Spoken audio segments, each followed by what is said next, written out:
Assalamualaikum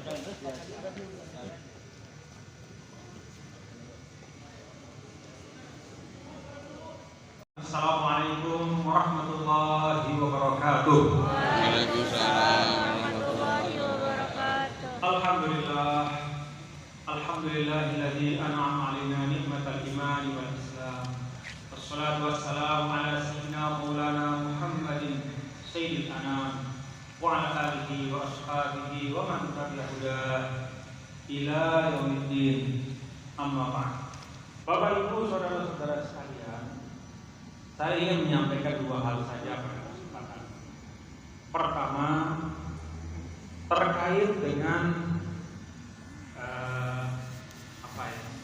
kebetulan saya diamanahkan sebagai ketua organisasi alumni Al-Azhar di Indonesia.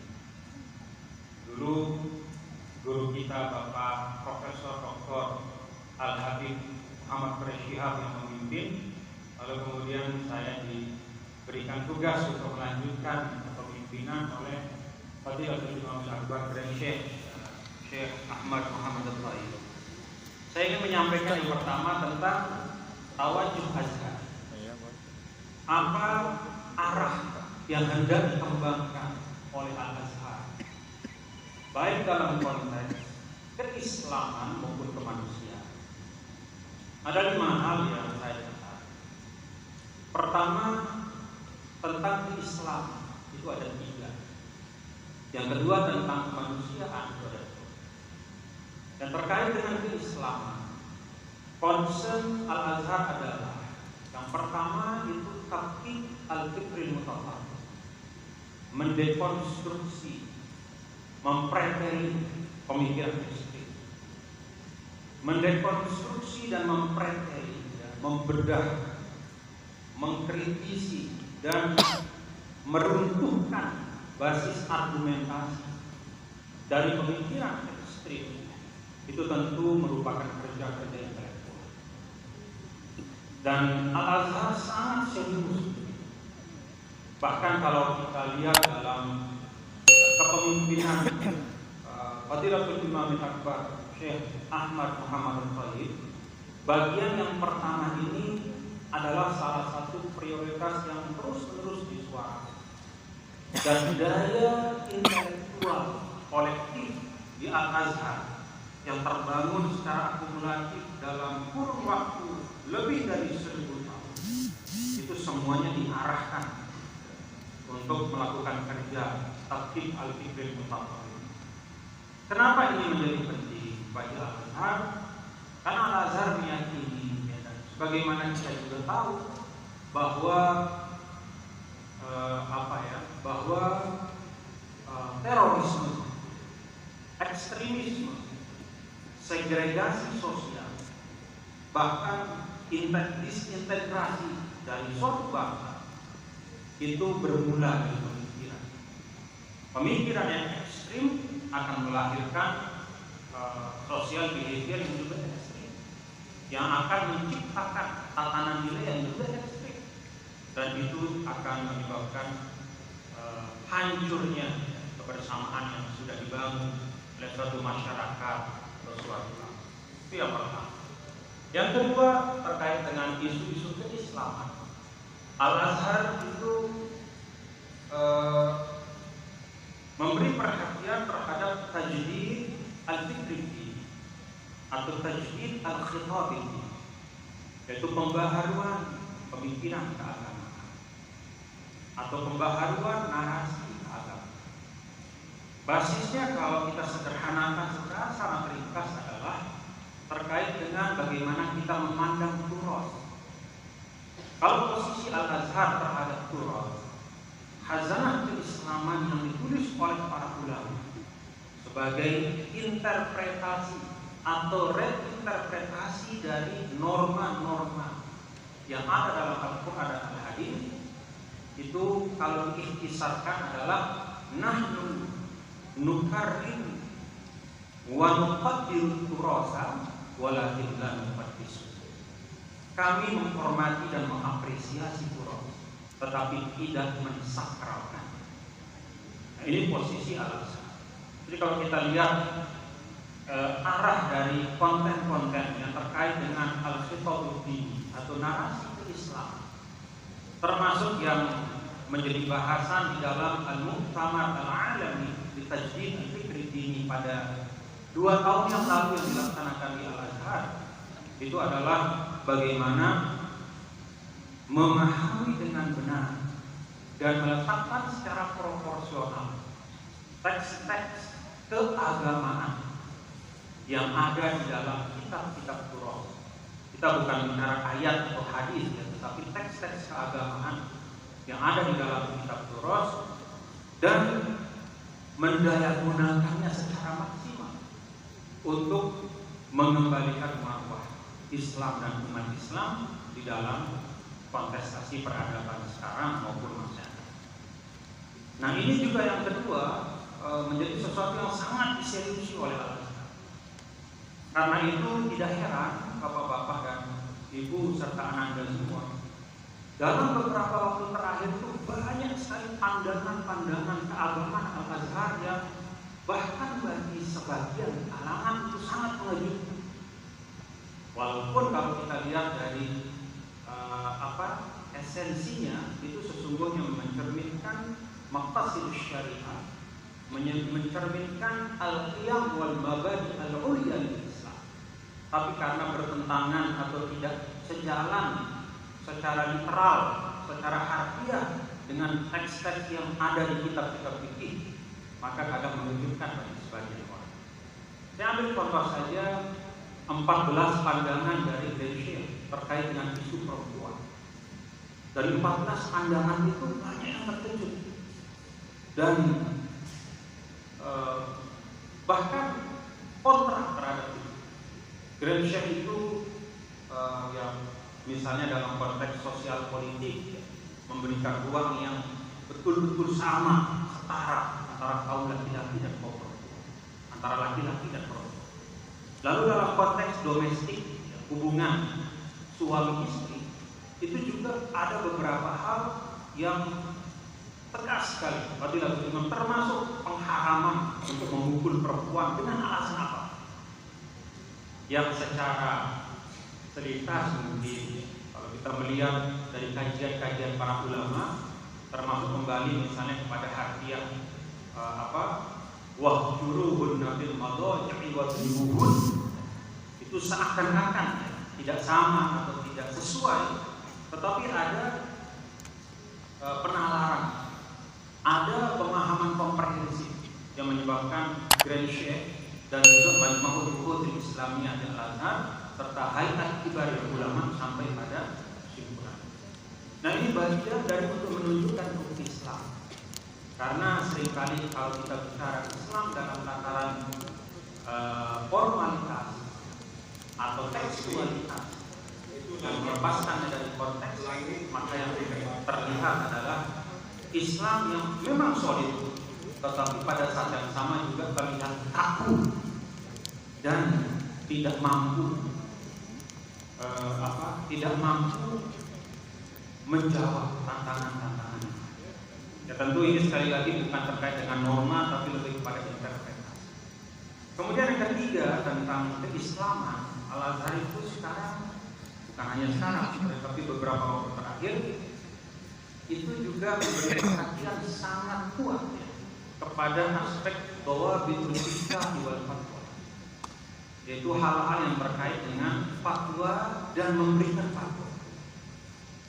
Karena Al-Azhar melihat bahwa salah satu sebab dari hiruk-pikuknya kehidupan sosial kita, bahkan konflik-konflik di tengah masyarakat khususnya antar umat Islam, ketegangan yang terjadi di banyak tempat di negara-negara Muslim, itu adalah karena demikian banyaknya fatwa-fatwa yang tidak bertanggung jawab.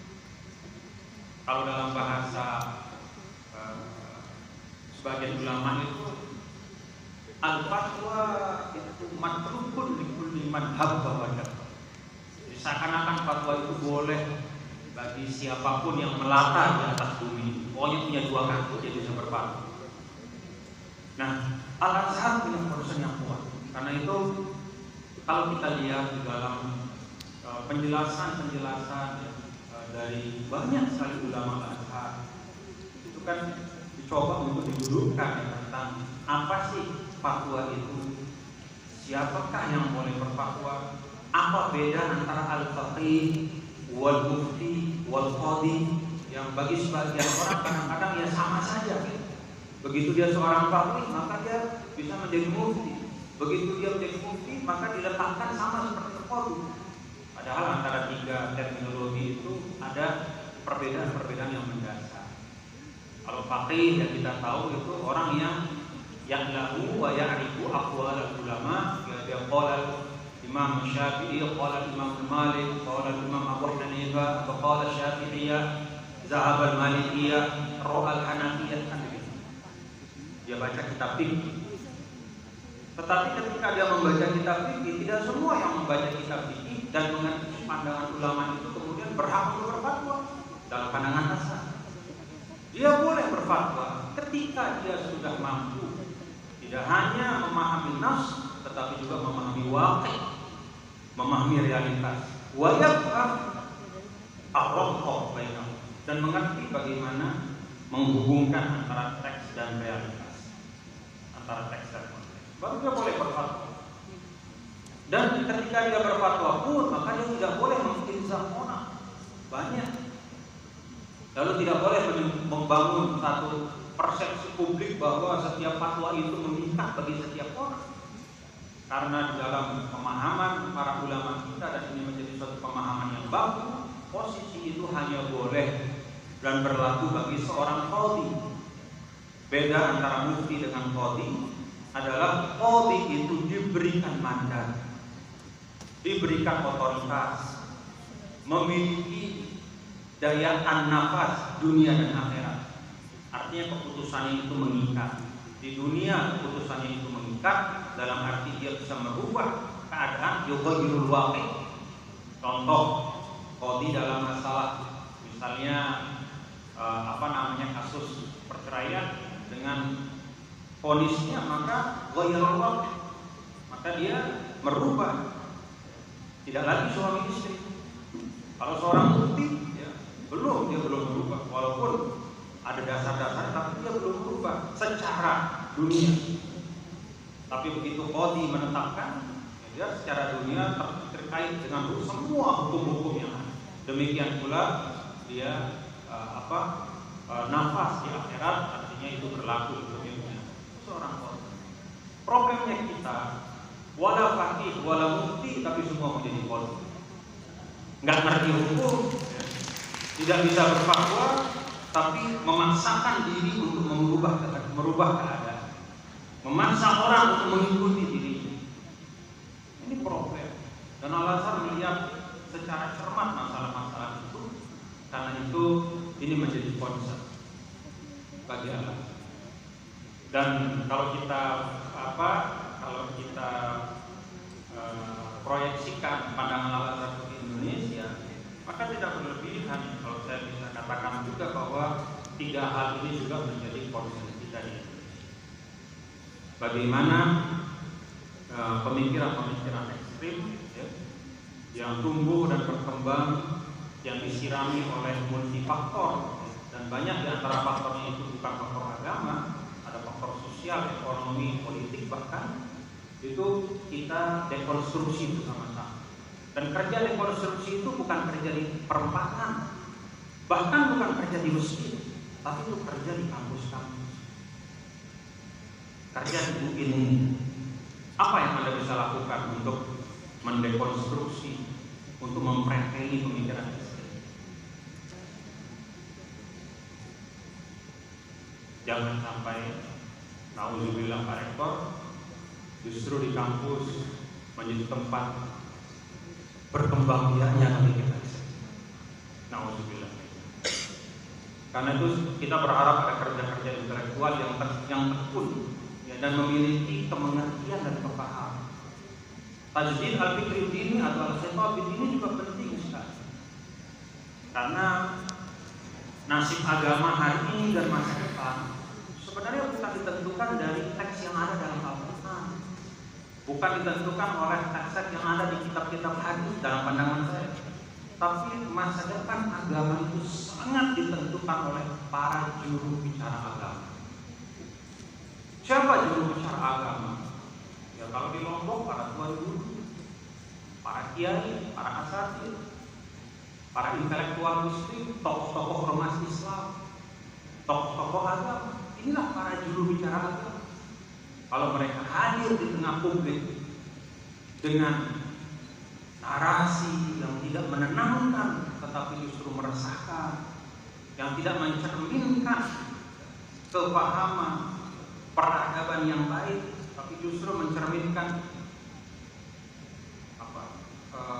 hal-hal yang tidak baik, agama pun lama-lama akan dijauhi oleh manusia.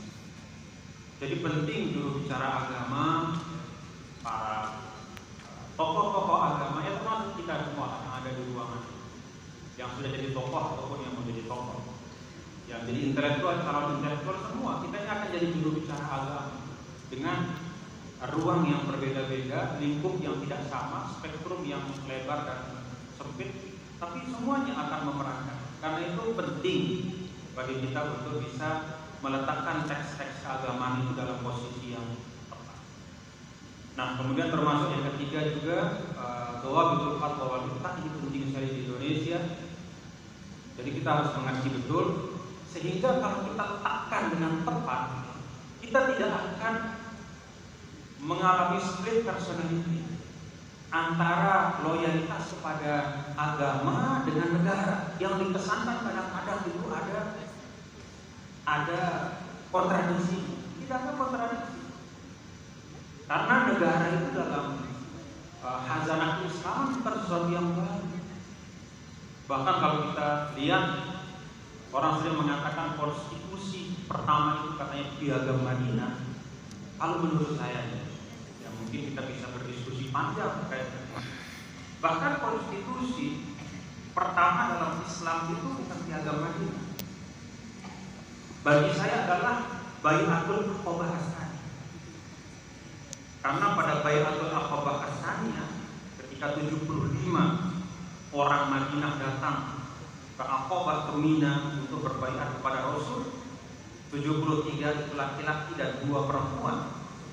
Di situ isi baiatnya itu kan baiat tentang kesetiaan dan saling bela, mengikat dalam kesetiaan.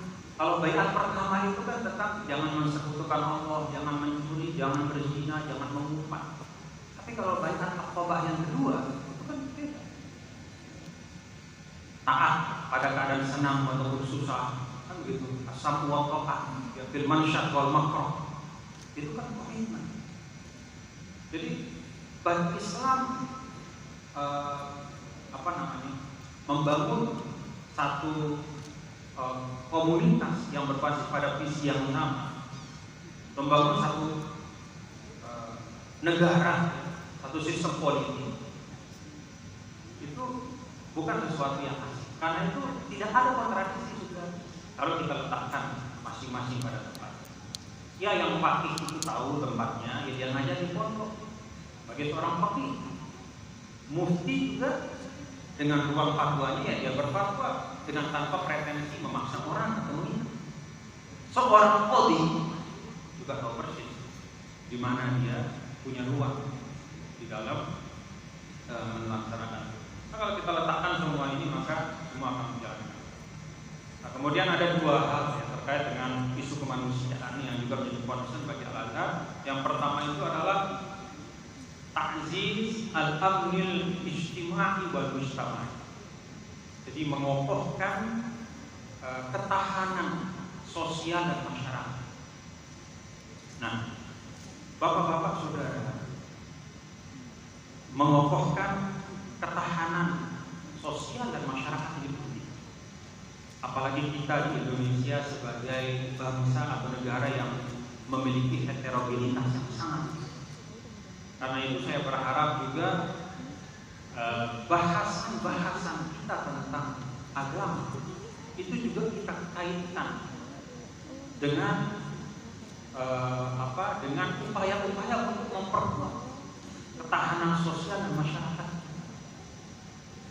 Nah, saya lihat contohnya saja, ulama-ulama kita dari dulu ketika mereka berdakwah itu selalu berusaha meletakkan Islam di Indonesia ini tidak hanya sebagai norma saja, tidak hanya sebagai doktrin saja, baik itu doktrin keimanan ataupun ritual ibadah.